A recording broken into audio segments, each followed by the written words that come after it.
Salut à tous, je suis très contente de vous retrouver enfin dans une nouvelle vidéo. Ça fait une éternité que je veux vous la filmer. Et puis ça fait une éternité que je l'ai pas filmée, hein, puisque la dernière vidéo c'était l'annonce de la sortie de mon roman. Je sors de la douche et j'ai le Covid, donc j'ai une gueule de mort. J'ai quand même essayé de camoufler un peu tout ça. En plus de ça, la luminosité est pourrie as fuck, mais bon, c'est pas grave. Parce que j'attendais d'être à peu près en forme pour vous filmer cette vidéo. J'en ai pas mal à vous filmer, hein, du coup. Enfin, j'en ai 3 là, au moins, que je vais vous filmer sous peu. Pourquoi j'ai disparu? Parce que bon, faut quand même souligner un petit peu que oui, pendant un petit moment, j'ai pas fait de vidéo. Puisque je crois qu'encore une fois, ma dernière vidéo datait du mois d'octobre et j'avais en plus de ça pris du retard à ce moment-là. Alors, toujours pour des raisons très personnelles, ma vie personnelle a quelque peu évolué, on va dire. Enfin bref, il y a eu des choses dans ma vie personnelle qui ont fait que. Il y a eu la sortie du roman aussi qui a fait que j'étais pas mal occupée par ça. Roman que je vous invite à retrouver dans la barre d'infos si ça vous intéresse d'aller le lire, ça me ferait très plaisir d'avoir vos avis. Et voilà, et puis après il y a eu les fêtes, je travaille dans le commerce, donc forcément les fêtes c'est toujours une période un peu intense. Et accessoirement, depuis le 3 janvier, je suis confinée chez moi avec le Covid, sachant que là j'entame ma 2e semaine d'isolement, que j'ai pas trop la forme, on ne me voyait pas du tout filmer des vidéos la semaine dernière. Cette semaine je le fais un peu... je prends un peu sur moi pour le faire parce que je vous avoue je ne pète pas du tout la forme. Là, rien que le fait de parler longtemps, j'ai la tête qui tourne à tout moment, je fais un pouf, vriller carpé, je tombe, je meurs. Peut-être pas quand même, abusons pas. Bref, c'est pas la joie, donc faites attention à vous. C'est pas du fake, hein, ça existe vraiment le Covid et c'est vraiment une vraie merde, je pense que vous le savez tous. Mais non, faites vraiment attention à vous parce que là aujourd'hui, moi j'ai très peur d'avoir de grosses séquelles au niveau respiratoire.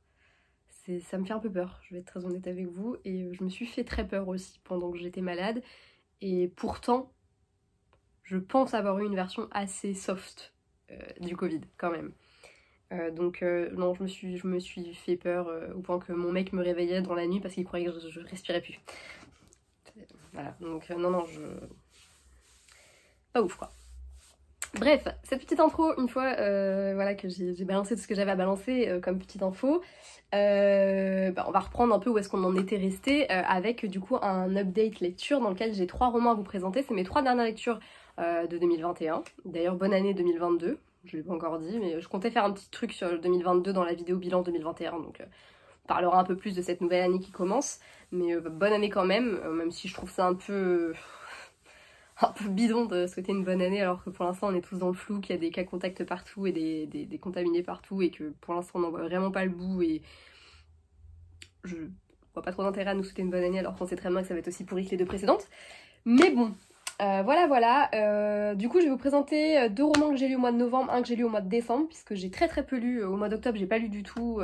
Enfin j'ai pas fini de bouquin en tout cas, disons plutôt ça. C'est des lectures que j'ai mis assez longtemps à chaque fois à lire, c'est des livres que j'ai mis longtemps, pas forcément à rentrer dans l'histoire, mais plutôt à aller au bout de l'histoire, et c'est un peu un problème qui est assez récurrent en ce moment dans ma façon de lire. Là, je me suis vraiment remise à beaucoup lire pendant que j'étais confinée, parce que j'avais rien mieux à faire, et c'était une des rares activités où, globalement, j'arrivais à être à peu près bien. J'ai eu la chance de pas avoir de trop gros maux de tête. J'avais de la fièvre, mais j'avais pas de trop gros maux de tête. Bon, là, j'avoue qu'aujourd'hui, j'ai la tête en friche, mais j'avais pas de trop gros maux de tête, donc j'arrivais quand même à pas mal lire. Donc là, ça fait en quelques jours, là, j'ai dû déjà bouquiner 3 livres, puis je carbure, donc je suis assez contente, parce que ça faisait longtemps que j'avais pas eu un rythme de lecture régulier et que j'arrivais pas à être plongée dans mes lectures vraiment d'un bout à l'autre en le lâchant très peu. Bon, après, avec le travail, c'est jamais facile, et je peux très rarement lire comme ça en non-stop. Enfin voilà, là aussi j'en profite parce que je suis à la maison et qu'entre guillemets j'ai rien de me foutre à part ça et regarder Netflix. Au bout d'un moment, Netflix, j'ai vu tout le catalogue quoi, limite, donc voilà, bref. On va commencer tout de suite. Ce sont que des romans de chez De Saxus, donc De Saxus est mis à l'honneur dans cette vidéo. Je pense que je trouverai un jeu de mots débile à caler dans les miniatures ou alors dans le titre de la vidéo. Et on commence de suite avec Serpent and Dove de Shelby Mahurin, publié chez De Saxus. C'est la version paperback. J'ai oublié le mot en... Bref, voilà. En français. C'est un roman qui traite de sorcellerie, de fantaisie, et sur fond d'histoire d'amour évidemment, sinon c'est un peu moins fun. Et on y suit le personnage de Louise qui a fui son clan de sorcières des années auparavant et qui se planque depuis et qui va se retrouver par un coup du sort un peu tordu mariée à un chasseur de sorcières. Voilà, du nom de, j'ai oublié son nom, Reed, tout à fait. Et voilà. On va résumer un peu ça comme ça parce qu'il y a tellement de choses qui se passent dans ce roman que voilà. Et ben j'ai beaucoup apprécié cette lecture, je trouve que c'est un très bon premier roman. Mais malheureusement, ce qui a péché, c'est ma difficulté à avancer dans l'histoire et du coup à être vraiment à fond dedans d'un bout à l'autre parce que malheureusement au bout d'un moment pour moi ça traînait trop dans le sens où je traînais trop le livre, hein, c'est pas l'histoire qui traînait, c'était vraiment moi. Et à la fin j'avais qu'une hâte, c'était de le terminer, j'en avais ras le cul en fait de me travailler le même bouquin. Et je pense que du coup, mon avis va forcément être un petit peu biaisé par ça, parce qu'à côté de ça, j'ai quasiment que des choses positives à dire. C'est juste qu'à la fin, j'en avais ras le cul, quoi. J'en avais marre, ça me saoulait, je voulais connaître le fin mot de l'histoire, et je pense que la fin, je l'ai moins appréciée pour ça. Le personnage de Louise est un personnage que j'ai beaucoup aimé, je trouve qu'elle est tout ce que j'aime, c'est un personnage féminin, à une époque un peu... j'ai envie de dire un peu moyenâgeuse, même si on n'est pas vraiment au Moyen-Âge, mais dans l'idée, il y a une ambiance un petit peu... historique quoi, et donc dans une... Je trouve que c'est typiquement le genre de personnage féminin très intéressant qui se laisse pas marcher sur les pieds alors qu'elle le devrait. En plus de ça, on a vraiment dans le récit, on a vraiment une dualité homme-femme, notamment avec cette image de la sorcière qui est féminine, et des hommes de Dieu qui chassent les sorcières, qui sont des hommes où la place de la femme c'est vraiment la femme du mari, la fille du père, mais où la femme en elle-même elle n'a pas forcément un statut très privilégié. Et j'ai beaucoup aimé cette dualité entre l'homme et la femme, la sorcière et l'homme d'église, et ce parallèle qui était fait entre une divinité qui était plutôt féminine et à l'inverse une divinité qui est le dieu, le père, et du coup cette dualité est très très intéressante et enfin un roman qui pour moi a vraiment des fondements très très intelligents et j'ai vraiment apprécié ça dedans, je trouve que c'était très très bien amené. Le personnage de Louise, elle est vraiment très... très ambivalente, elle est très intelligente, c'est une femme vraiment très intelligente, elle a beaucoup de caractère et elle affirme ce caractère et je trouve que la mettre en opposition avec le personnage de Reed qui est un homme d'église du coup, qui est un homme de foi et qui croit à tout ça, s'il a des préjugés sur les sorcières évidemment puisqu'il les chasse, il a des préjugés sur la femme également et la place que doit avoir la femme dans la société et dans un couple et dans le monde dans lequel ils vivent, et j'ai beaucoup aimé voir Louise arriver et donner un bon coup de pied dans le château de cartes qui s'écroule complètement au pied de Reed et le laisser comme un couillon à reconstituer un nouveau château dans lequel tout ce en quoi il croyait jusque là va être complètement... les cartes sont redistribuées un petit peu tout simplement et où tout est complètement différent de ce qu'il connaissait, de ce qu'il croyait jusque là. Elle va vraiment complètement... ouais, redistribuer les cartes, hein, je pense que c'est le mot, et lui donner un nouvel œil sur le monde. Tout comme lui va aussi un petit peu lui ouvrir les yeux sur la réalité du monde dans lequel ils vivent, etc. Et j'ai beaucoup aimé la fusion de ces deux personnages et les voir tous les deux s'entrechoquer et puis petit à petit apprendre l'un de l'autre et des forces et des faiblesses de l'un et de l'autre. C'est des personnages que j'ai trouvé très complets et très complexes et j'ai beaucoup aimé ça. La dualité, donc pareil, homme-femme, homme d'église, sorcière, j'ai trouvé ça génial. J'ai trouvé que l'univers était vraiment très très intelligent et vraiment bien amené. J'ai trouvé que c'était un monde auquel on croyait vraiment. Qui est très très très parlant. J'ai beaucoup aimé le fait qu'il n'y ait pas un méchant distinct, qu'il y en ait plusieurs. On a vraiment cette image de la sorcière qui est maléfique, qui fait du mal, mais qui n'est pas que maléfique et qui ne fait pas que du mal et qui n'est pas... Enfin, voilà, on n'a vraiment pas une vision manichéenne de la sorcellerie où d'un côté il y aurait le bien, d'un côté il y aurait le mal. C'est plus profond que ça et de même avec les hommes d'église, ils sont sûrs de ce qu'ils veulent, ils sont sûrs de ce qu'ils font, ils ont des arguments qui sont réalistes. On voit des sorcières être très maléfiques et en même temps la façon dont ils traitent les gens, c'est pas bien non plus. Donc j'ai beaucoup aimé le fait qu'il n'y ait pas une figure qui soit vraiment mauvaise et qu'il y ait de l'ambivalence un peu partout et qu'il y ait des gens qu'on déteste et puis finalement on se dit c'est peut-être pas lui que je déteste le plus, c'est peut-être plutôt celui-là, tu vois. Et j'ai trouvé ça vraiment bien foutu. L'univers en lui-même, il est hyper complet. J'irais pas dire qu'il est complexe parce que c'est pas le cas, je trouve qu'on s'en sort plutôt bien, il est bien créé et vraiment on rentre très facilement dans l'histoire, dans l'intrigue en elle-même, et puis toutes les petites intrigues autour qui se lient les unes dans les autres, c'est vachement bien et j'ai très très hâte de lire la suite, même si beaucoup ont été déçus de la suite, donc ça me fait un peu peur. Je sais pas du tout quand est-ce qu'il va sortir, mais en tout cas je pense que je l'achèterai et que je lirai la suite de cette saga, et j'ai très hâte de retrouver Louise et Reed. La fin, comme je l'avais dit, m'a pas plu plus que ça, mais en même temps je peux pas non plus dire qu'il n'y a pas d'action, c'est pas vrai. Il y a quelques petites longueurs de temps à autre parce que c'est comme ça aussi, il faut que les choses se fassent fasse notamment le lien entre Reed et Louise, mais globalement c'est une histoire qui se lit vraiment bien et plutôt facilement, donc c'est un roman que je vous conseille vraiment. L'univers est très abordable et très sympa, de sorcellerie c'est vachement cool. Par contre attention, je pense pas que ce soit réservé à tous les publics, dans le sens où il y a quand même des scènes qui peuvent peut-être un petit peu heurter la sensibilité de certains, c'est parfois un peu glauque quand même, hein. Voilà, faut quand même le souligner. Moi ça me dérange pas, mais voilà. En tout cas, c'est un très bon roman et un très bon premier roman, et je suis un peu déçue de ne pas avoir été plus rapide dans ma lecture, parce que je pense que je l'aurais vraiment beaucoup plus aimé, que ça aurait peut-être même été, peut-être pas un coup de cœur quand même, mais en tout cas une très très belle révélation. Et là, on va dire qu'il se perd un petit peu dans tous les romans que j'ai pu lire cette année. Il est bien, mais il m'a pas laissé un souvenir impérissable non plus, et je trouve ça dommage parce que je pense vraiment que ça aurait été différent si je l'avais lu d'une autre manière, d'une meilleure manière. Ensuite, j'ai lu The Bonne Season, le tome 1, saison 12 de Samantha Shannon, publié toujours chez De Saxus du coup. Donc c'est le premier tome d'une quadrilogie, si je dis pas de bêtises, sachant que les 3 premiers tomes sont déjà sortis chez De Saxus et que j'ai d'ores et déjà très très hâte de lire la suite de cette saga. Pour l'instant, je les ai pas encore achetés, mais je compte le faire parce que j'ai beaucoup aimé cette lecture. Et pourtant, toute la première partie, j'étais vraiment pas à fond dedans parce que je pense que j'avais pas... En fait, je crois que je me suis un peu fourvoyée sur le résumé. Pourtant, c'est très bien écrit, c'est très bien expliqué dedans, mais je sais pas, je m'attendais pas à ça. On plonge dans un univers de dystopie où il fait très... j'allais dire très bon vivre, mais non, c'est l'inverse, très mauvais vivre, ça se dit pas. Hein. Bref, vaut mieux pas être un voyant dans cette société, puisque les voyants sont arrêtés et généralement tués ou déportés dans une espèce de camp à la con. On sait pas trop vraiment ce qui leur arrive, et c'est peut-être pas un mal, puisqu'en réalité, quand Paige, qui est donc une voyante et qui travaille dans la pègre, va se faire arrêter, elle va découvrir que tout son monde est basé sur plus ou moins des mensonges, et qu'il y a des espèces de créatures qui sortent d'on ne sait pas vraiment où, qui sont en réalité les têtes pensantes de son monde, et qui ont besoin des voyants pour X ou Y raison. Ce résumé le plus bidon du monde, je vous invite à aller lire le résumé de Saxus qui est plutôt pas mal et complet, et surtout que... je sais pas pourquoi, moi je m'attendais pas du tout à ça, alors que vraiment le résumé est très... Bon, il explique très bien ce qui va se passer dans l'histoire, quoi, hein, concrètement. Aucune surprise à avoir, hein, tu sais déjà plus ou moins où est-ce que tu fous les pieds, mais je sais pas, je m'attendais pas à ça et ça m'a perturbée. Cette dystopie est pourtant vraiment très très bonne, et j'ai beaucoup aimé les tenants et les aboutissants de celle-ci. Si j'ai trouvé que c'était un peu longué parfois, j'ai aussi trouvé que globalement on avait un univers qui était très riche, et je pense que l'autrice a pris ici le temps de vraiment placer les bases de son univers pour que nous on comprenne ce qu'il en est. Et puis au fur et à mesure des découvertes de Paige, qu'on agrémente un petit peu tout ce qu'on apprenait pour avoir un tableau d'ensemble. J'ai adoré le personnage de Paige, j'espère qu'il restera tel qu'il est, c'est-à-dire une femme avec des forces et des faiblesses, mais surtout avec un bon caractère bien trempé, qui se laisse pas marcher sur les pieds, et qui surtout quand elle a des objectifs ne les perd pas de vue, peu importe ce qui se passe.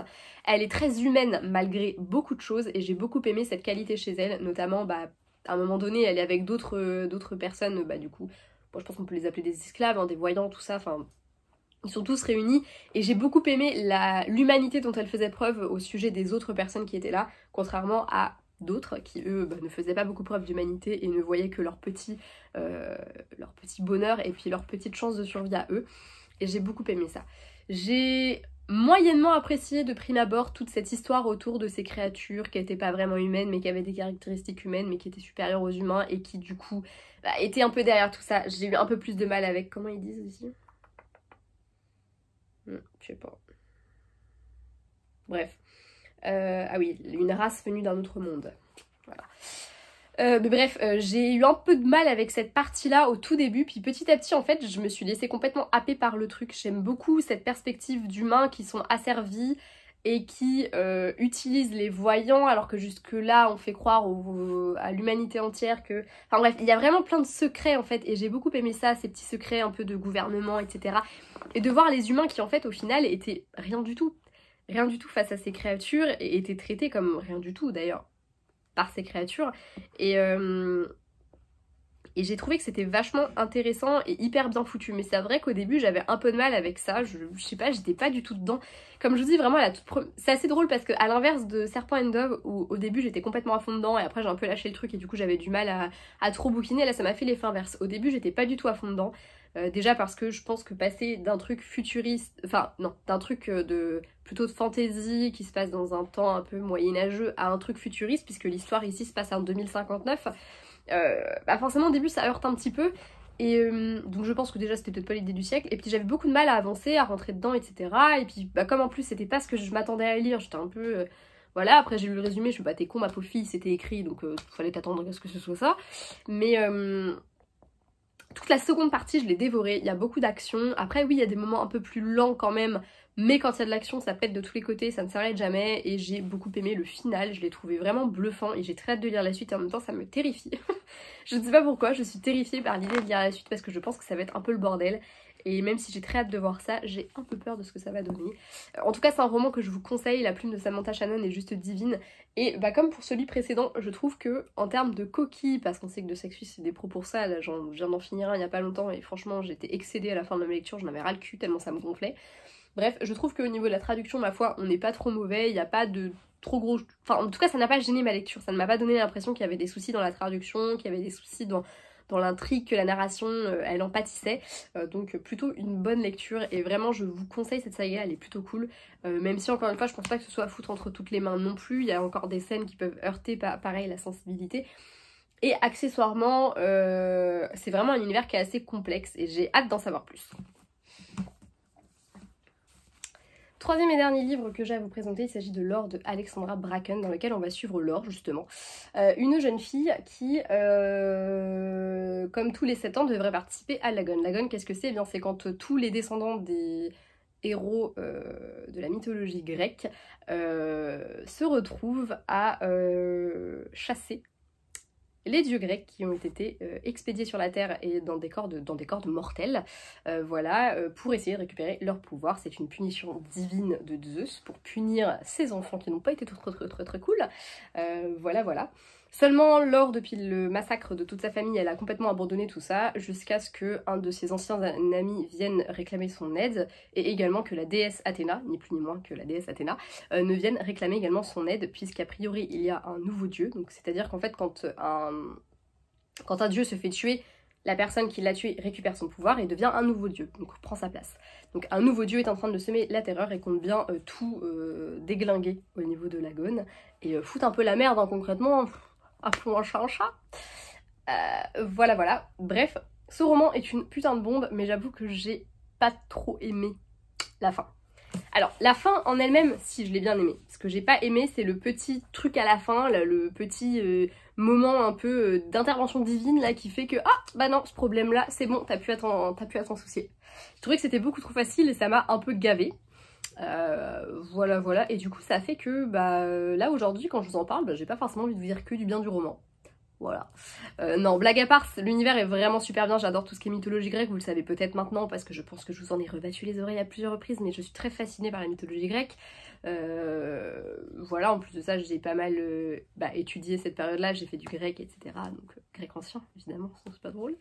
Enfin bref, c'est vraiment une mythologie, enfin déjà je suis très fascinée par les mythologies de manière générale, mais la mythologie que je connais le mieux et la mythologie que j'apprécie le plus.